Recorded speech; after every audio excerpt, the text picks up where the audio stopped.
How's it going, everyone? This is Casual Chris, and in today's tutorial I will show you how to sample using Beatmaker 3. Now Beatmaker 3 is very easy to sample with. All you're going to do, hit that button up here, find your sample in your documents folder.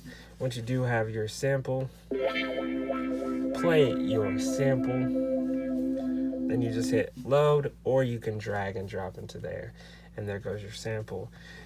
Now you're going to go up to this screen by hitting this squiggly line right there. Boof. Now that's going to bring up your sample. It's going to bring up this. This is how it's going to look. So important things that you need to know. This is how you tune your sample. This button right here, move that up. That will tune your sample to the key of your song or any key that you want.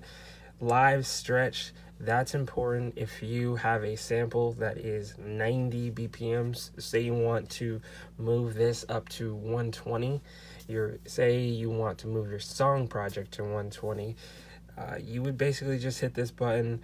You have the option of high performance or high quality. I usually just go high performance so my iPad doesn't crash, and then it will go ahead and follow the BPM of your track, of your entire track with this. Next, right here's your BPM. You always want to set this. This tells the sampler how long your sample is. Also, it tells your sampler, it allows you to slice your sample correctly. Makes it easier to slice it. So there's a couple ways to do it. I'm going to show you two different ways that I do it. Hit the slice mode button right there. Now you have it in slice mode. I like to hit auto slice by the grid, and then I'll go 16ths.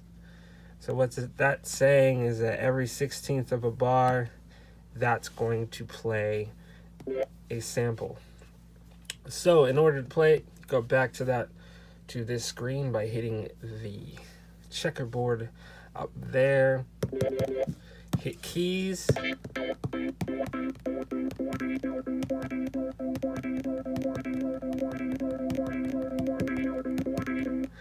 And there you go.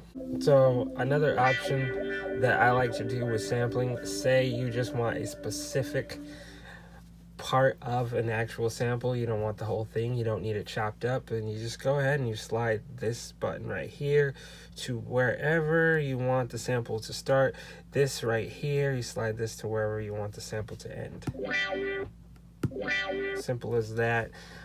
There you can add some saturation if you need to, not really necessary. You can decide if you want to have the sample looped. I usually don't, but you can do it. Hold, that basically says that if you hold this button down, it's going to play the sample. As soon as you let it go, it's going to stop playing. One shot's going to go ahead and play it the whole time, and then on release is just going to play as soon as you let go. So there that goes. Polyphony, that's important too. Polyphony, that basically means that you can play chords. You can play multiple notes at the same time. So if you have three, I can play 3 notes. That's important for drums, also important if you want to play chords. But really, say if you take a loop of drums and you basically just want to reprogram it, that's going to allow you to play the hi-hat, the snare, and the kick at the same time if it's on 3.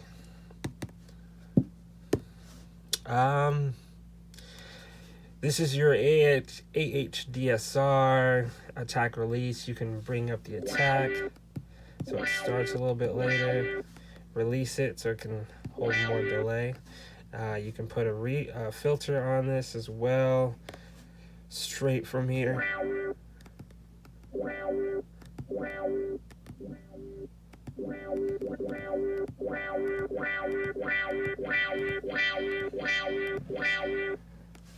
Thank you once again. Hit follow if you like. Have a good one.